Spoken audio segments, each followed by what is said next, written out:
నమస్తే, నేను అంకిత. జగన్మోహన్ రెడ్డి గారు రాజీనామా చేయనున్నారా? షర్మిల ఆయన్ను రాజీనామా చేయమని చెప్పారు.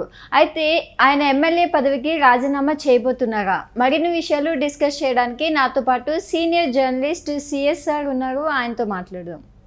Hi sir. హలో సార్, ఇప్పుడు చూస్తే షర్మిల డిమాండ్ చేసినట్టు తెలుస్తుంది జగన్మోహన్ రెడ్డిని రాజీనామా చేయమని. సో అసలు నిజంగానే ఆయన ఎమ్మెల్యే పదవికి రాజీనామా చేయబోతున్నారా? ఒకటి షర్మిల అయితే డిమాండ్ చేస్తున్నారు. ఎందుకు డిమాండ్ చేస్తున్నారు రాజీనామా చేయమని చెప్పి అంటే ఆయన ఈ మధ్యకాలంలో స్పీకర్కి ఒక లెటర్ రాశారు. లెటర్ రాయడంతో పాటు హైకోర్టుకు కూడా వెళ్ళారు. దేని గురించి వెళ్ళారు అంటే ఆయన ప్రత్యేక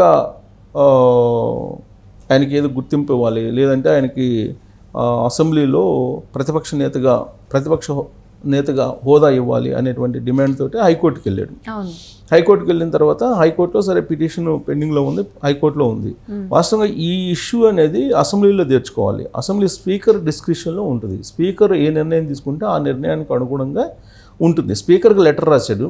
స్పీకర్ చాలా క్లియర్గా చెప్పాడు, అది ఇచ్చేటువంటి అవకాశం లేదు అన్నట్టుగా చెప్పేశారు. దాంతో ఆయన హైకోర్టుకి వెళ్ళారు.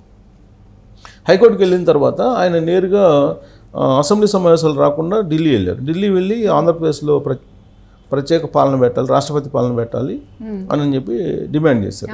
దాని మీద షర్మిల రియాక్ట్ అయ్యి ఒక ఎమ్మెల్యేగా గెలిచిన తర్వాత 11 మంది ఎమ్మెల్యేలు వైఎస్ఆర్ కాంగ్రెస్ పార్టీకి ఉన్నారు. ఆ 11 మంది ఎమ్మెల్యేల్లో జగన్మోహన్ రెడ్డి ఒకరు. సో ఆయన ఒక ఎమ్మెల్యేగానైనా సరే అసెంబ్లీకి రావాలి. అసెంబ్లీకి రాకుండా ఆయన ఉన్నాడు కాబట్టి రాజీనామా చేయాలి. అసెంబ్లీకి రానిటువంటి ఎమ్మెల్యేకి అసెంబ్లీలో ఎమ్మెల్యే పదవి ఎందుకు అవసరం లేదు కదా, ఎమ్మెల్యే పదవి. సో ఆ లాజిక్ తీసి షర్మిల మాట్లాడుతున్నారు. ఎమ్మెల్యే పదవికి కూడా రాజీనామా చేసి, నీకు నిజంగా చిత్తశుద్ధి నిజాయితీ ఉంటే కనుక, నువ్వు పెద్ద పిరికోడివి, నువ్వు పెద్ద బయస్సుడివి, నీకు ప్రజాస్వామ్యం అంటే విలువ తెలియదు, నీకు ప్రజాస్వామ్య విలువ తెలియదు, ప్లస్ నువ్వు అధికారంలో ఉంటేనే అసెంబ్లీకి వెళ్తావు, అధికారం లేకపోతే వెళ్ళవా అనేటువంటి వ్యాఖ్యలతోటి జగన్మోహన్ రెడ్డిని ఉక్కిరిబిక్కిరి చేసేటువంటి ప్రయత్నం ఆవిడ చేశారు. వాస్తవం ఇక్కడ జగన్మోహన్ రెడ్డి అసెంబ్లీకి రావాలి, ఎమ్మెల్యేగా ప్రమాణ స్వీకారం చేశాడు కాబట్టి. ఎమ్మెల్యేగా ప్రమాణ స్వీకారం చేసేటప్పుడు కూడా ఒక హైడ్రామా నడిపాడు ఆయన. ఏం హైడ్రామా నడిపాడు? ప్రతిపక్ష నాయకుడిగా గుర్తించి ముఖ్యమంత్రి ప్రమాణ స్వీకారం చేసిన తర్వాత వెంటనే తనకు అవకాశం ఇవ్వాలి అనేటువంటి ఒక అభిప్రాయాన్ని వ్యక్తం చేశాడు. ఆ రోజునే ప్రమాణ స్వీకారం చేసే రోజునే ఎమ్మెల్యేగా. కానీ అక్కడ ఆ రోజున ప్రొటెం స్పీకర్గా ఉన్నటువంటి గోరంట్ల బుచ్చి చౌదరి ఏం చేశారంటే, అసెంబ్లీ ప్రొసీడింగ్స్ ప్రకారం ఫస్ట్ ముఖ్యమంత్రి చేత ప్రమాణ స్వీకారం చేయించి, ఆ తర్వాత డిప్యూటీ సీఎం చేత చేయించి, ఆ తర్వాత మంత్రుల చేత ప్రమాణ స్వీకారం చేయించి, ఆ తర్వాత జగన్మోహన్ రెడ్డి చేత చేయించారు. అది కూడా చాలామంది అభ్యంతరం పెట్టారు. ఎమ్మెల్యేల ప్రమాణ స్వీకారం ఎలా జరగాలంటే ఆల్ఫాబెటిక్ ఆర్డర్లో జరగాలి, కానీ జగన్మోహన్ రెడ్డికి ఎందుకు ప్రాధాన్యత ఇచ్చారు అనేది కూడా అప్పట్లో ప్రశ్నించారు. అయినప్పటికీ కూడా సరే, మాజీ ముఖ్యమంత్రిగా ఒక ఎమ్మెల్యేగా అతనికి ఒక ప్రత్యేకమైనటువంటి గుర్తింపు ఇచ్చి, ఆ రోజున ప్రొటెం స్పీకర్గా ఉన్నటువంటి గోరంట్ల బుచ్చి చౌదరి మంత్రుల్లో ప్రమాణ స్వీకారం తర్వాత జగన్మోహన్ రెడ్డి చేత ప్రమాణ స్వీకారం చేయించారు. ఆ తర్వాత ప్రమాణ స్వీకారం అయిపోయిన తర్వాత ఆయన అసెంబ్లీలో ఉండాలి, కానీ ప్రమాణ స్వీకారం అయిపోయిన తర్వాత వెంటనే అసెంబ్లీ నుంచి వెళ్ళిపోయారు. అప్పటి నుంచి ఇప్పటి వరకు కూడా అసెంబ్లీలోకి మళ్ళీ అడుగు పెట్టున్నారు. మళ్ళీ ఇప్పుడు అసెంబ్లీ సమావేశాలు జరుగుతున్నాయి. శ్వేతపత్రాలకు సంబంధించి మొత్తం చర్చ జరుగుతుంది. 2019 నుంచి 2024 వరకు జగన్మోహన్ రెడ్డి ఏం చేశారు అనే దాని మీద శ్వేతపత్రాలు విడుదల చేసి దాని మీద చర్చిస్తున్నటువంటి సందర్భం. దానికి సమాధానం చెప్పాల్సింది ఎవరు? జగన్మోహన్ రెడ్డి చెప్పాలి. చెప్పాల్సినటువంటి జగన్మోహన్ రెడ్డి అసెంబ్లీకి దూరంగా ఉన్నాడు. సో ఎవరు వివరణ ఇవ్వాలి? జగన్మోహన్ రెడ్డి వివరణ ఇవ్వాలి. ఆయన ఏం చేస్తున్నాడు? ఇప్పుడు మీడియా సమావేశాలు పెట్టి అసెంబ్లీలో ప్రవేశపెట్టినటువంటి, అసెంబ్లీలో చర్చిస్తున్నటువంటి శ్వేతపత్రాలన్నీ తప్పు అని చెప్పి చెప్తున్నాడు ఆయన. అందుకే షర్మిల ఏముంది, ఎమ్మెల్యే అంటే member of legislative assembly, MLA అంటే మెంబర్ ఆఫ్ మీడియా కాదు అని చెప్పి సెటైరిక్గా వేస్తూ, ఎమ్మెల్యేకి కూడా నువ్వు అనర్హుడివి, ఎమ్మెల్యే పదవి కూడా రాజీనామా చేసి చిత్తశుద్ధిని నిరూపించుకో అని చెప్పి చెప్తున్నారు. దానికి కారణం ఏంటంటే, ఈయన ఢిల్లీ వెళ్ళాడు. ఢిల్లీ వెళ్ళిన తర్వాత ఆయన ఇండియా కూటమికి సంబంధించినటువంటి అందరి మద్దతుని కూడగట్టుకునేటువంటి ప్రయత్నం చేశాడు. ఆ సందర్భంగా కాంగ్రెస్ పార్టీ అయితే దూరంగా ఉంది. ఇప్పుడు ఈయన ఏం చేశాడు? అసెంబ్లీ సమావేశాలు జరుగుతుంటే ఢిల్లీ నుంచి వచ్చాడు. 3 రోజులు ఉంటానని చెప్పి 3 రోజులు కూడా లేకుండా ఒక రోజు వచ్చేసాడు. వచ్చిన తర్వాత ఆయన తాడేపల్లిలోకి వచ్చిన తర్వాత అసెంబ్లీకి వస్తారేమో అని చెప్పి అందరూ అనుకున్నారు. కానీ అసెంబ్లీకి దూరంగా ఉంటూ ఆయన బెంగళూరు వెళ్ళిపోయారు. బెంగళూరులో ఏం చేస్తున్నారు అని అంటే డీకే శివకుమార్ అక్కడ డిప్యూటీ సీఎం ఉన్నాడు కర్ణాటక, ఆయనతోటి ఏదో మంత్రాలు సాగిస్తున్నాడు అనేది కాంగ్రెస్ పార్టీలో జరుగుతున్నటువంటి చర్చ. అందుకే ఇప్పుడు షర్మిల ఆ విషయం తెలుసుకొని, ఎందుకంటే డీకే శివకుమార్కి అటు షర్మిల ఇటు జగన్మోహన్ రెడ్డి వైఎస్ ఫ్యామిలీ అంతా దగ్గరగా ఉంటుంది. పూర్వపు పరిచయాలు, పూర్వపు వ్యాపార లావాదేవీలు, పూర్వపు కుటుంబ సంబంధాలు ఇవన్నీ ఉన్నాయి వాళ్ళ మధ్యలో.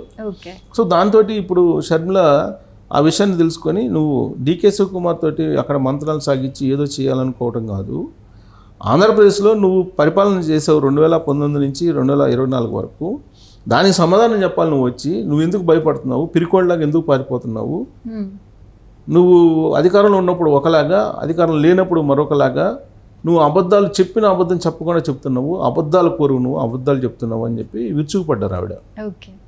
సో ఇప్పుడున్నటువంటి పరిస్థితుల్లో నిజంగా కూడా నైతికత, విశ్వసనీయత అనేది చెప్తూ ఉంటారు జగన్మోహన్ రెడ్డి అనేక సందర్భాల్లో. అవి కనుక ఉంటే జగన్మోహన్ రెడ్డి ఎమ్మెల్యే పదవి కూడా రాజీనామా చేయాలి. అసెంబ్లీకి రానటువంటి వాళ్ళకి ఎమ్మెల్యే పదవి అవసరమా? ఇదే షర్మిల కూడా ప్రశ్నిస్తూ ఉన్నారు. సో కాబట్టి అసెంబ్లీకి రావాలి ఇప్పుడు. ఎందుకంటే ఎమ్మెల్యేకి వేతనం ఇస్తుంటారు, ప్రతి నెల 2.5 లక్షల దాకా తీసుకుంటుంటారు. ఏదైతేనేమి బెనిఫిట్స్ ఉన్నాయి ఎమ్మెల్యేకి, అనేక బెనిఫిట్స్ ఉన్నాయి. సో దీంతో ఈ బెనిఫిట్స్ అన్నీ కూడా పొందుతూ ప్రజాధనం రూపంలో శాలరీ తీసుకుంటూ అసెంబ్లీకి వచ్చి అసెంబ్లీలో ప్రజా సమస్యల మీద మాట్లాడాలి కదా. ప్లస్ ఆయన ఏమన్నాడు, తనకి 11 ఎమ్మెల్యే సీట్లు వచ్చినప్పటికి కూడా వైఎస్ఆర్ కాంగ్రెస్ పార్టీకి 40%, 39 నుంచి 40% ఓట్ బ్యాంక్ ఉందన్నారు కదా. 39% ఓట్ బ్యాంక్ ఉంది తనకి. కాబట్టి నేను హిమాలయాలకు వెళ్ళలేదు, నేను ఈ 39 మంది కోసం ఉండాల్సిన వస్తుందని చెప్పారు కదా. తొలుత ఈ 11 మంది ఎమ్మెల్యేలు గెలుచుకోవడంతో నేను హిమాలయాలకు వెళ్ళాలనుకున్నాను ఈ రిజల్ట్ చూసిన తర్వాత అని చెప్పి రిజల్ట్ వచ్చిన రోజు ఆయన అన్నమాట. కానీ 39% ఓట్ బ్యాంక్ ఉంది కాబట్టి, బలమైనటువంటి ఓట్ బ్యాంక్ ఉంది కాబట్టి నేను ఈ ప్రజల కోసం నేను ఉండాల్సి వస్తుందని చెప్పారు ఆయన.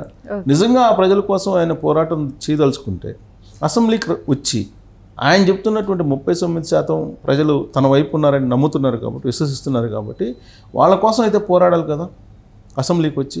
కాబట్టి ఆయన పోరాటానికి సిద్ధంగా లేడు కాబట్టి ఆయన రాజీనామా చేసి చిత్తశుద్ధిని నిరూపించుకోవాలని చెప్పి షర్మిల డిమాండ్ చేస్తున్నారు. సో ఆ డిమాండ్ మేరకు మరి రాజీనామా చేస్తారా, లేదంటే ఆయన ఇలాంటి ఆరోపణలను విమర్శలను ఎదుర్కొంటూనే ఇలానే కాలం గడుపుతాడా, చిత్తశుద్ధి లేకుండానే చూడాలి. ఇక్కడ చూస్తే వేరే పార్టీ నేతలు కాకుండా సొంత చెల్లె ఇలాంటి వ్యాఖ్యలు చేస్తున్నప్పుడు జగన్మోహన్ రెడ్డి అసలు ఎలా రియాక్ట్ అవుతారు అంటారు? జనరల్గా వాళ్ళిద్దరూ సొంత అన్న చెల్లెళ్ళు, కానీ వాళ్ళిద్దరి మధ్య ఆస్తుల గొడవ లేదంటే రాజకీయపరమైనటువంటి పదవుల గొడవ ఏదో నడుస్తుంది వాళ్ళ మధ్య. అది అందరికీ తెలిసినటువంటి విషయం. ఇక్కడ సొంత చెల్లెల కారణంగానే 2024 ఎన్నికల్లో ఓడిపోయాము అనేది ఆయనకి ఒక అభిప్రాయం ఉంది. అనేక అంశాలతో పాటు సొంత చెల్లెలు కూడా అతని గురించి బయటపెట్టడం, అతని నైజం గురించి బయటపెట్టడం, అతని వ్యక్తిత్వం గురించి బయటపెట్టడం ఇవన్నీ కూడా జరిగాయి. ఆంధ్రప్రదేశ్ రాష్ట్ర ఓటర్ల మధ్యకి జగన్మోహన్ రెడ్డి అనే అతను మనస్తత్వం ఎలా ఉంటుంది, అతని నైజం ఎలా ఉంటుంది అనేది బాగా వెళ్ళింది. దానికి కారణం షర్మిల కూడా ఒకళ్ళు అని చెప్పేసి అనుకోవాలి. సో కాబట్టి ఇప్పుడు షర్మిలకి జగన్మోహన్ రెడ్డికి ప్రస్తుతానికైతే పచ్చగడ్డి వేస్తే బగ్గుమంటుంది. కాబట్టి రాజకీయ ప్రత్యర్థిగానే షర్మిలని చూసి ఆయన రియాక్ట్ అవుతారు తప్పితే సొంత చెల్లెలు మాదిరిగా రియాక్ట్ అయ్యే అవకాశం లేదు. ఎందుకంటే సొంత చెల్లెలు లేదు అనేటువంటి యాంగిల్లో ఆయన మాట్లాడారు ఒకనొక మూమెంట్లో. ఎన్నికల సమయంలో అసలు విజయంకే ఇంపుట్లేదు అన్నట్టుగా మాట్లాడారు. అసలు రాజశేఖర రెడ్డి కుమార్తెనా అనే డౌట్లు ఎక్స్ప్రెస్ చేశారు వాళ్ళు సోషల్ మీడియాలో, వైఎస్ఆర్ కాంగ్రెస్ పార్టీ సోషల్ మీడియాలో. అంటే ఆ స్థాయికి వెళ్ళారు. సో రాజశేఖర రెడ్డి వారసత్వం షర్మిలక లేకపోతే జగన్ కా అనేటువంటి స్థాయికి వెళ్ళారు. కాబట్టి రాజకీయపరమైనటువంటి ప్రత్యర్థిగా చూస్తూ తీసుకుంటారు తప్పితే సొంత చెల్లెలు విమర్శలు చేసి డ్యామేజ్ చేస్తుందనే యాంగిల్లో అతను తీసుకుంటాడని మనం అనుకోవడానికి లేదు. సో కాబట్టి ఇది సరే రాజకీయపరమైనటువంటి సవాలైనా కానీ స్వీకరించాలి. ఆయన చెప్పేటువంటి చిత్తశుద్ధి, విశ్వసనీయత ఇవన్నీ మాట్లాడుతూ ఉంటాడు ఆయన. వాటిలో ఏ ఒక్కటి ఉన్నా కానీ ఆయన రాజీనామా చేసి వెళ్ళిపోవాలి, ప్రజల్లోకి వెళ్ళిపోవాలి. లేకుండా రాజీనామా చేయకుండా ఎమ్మెల్యే పదవిని అనుభవిస్తుంటే కనుక ఖచ్చితంగా ఇలాంటి విమర్శలు షర్మిల నుంచే కాదు ప్రత్యర్థుల నుంచి అందరి నుంచి ఎదుర్కోవాల్సి వస్తుంది ఆయన.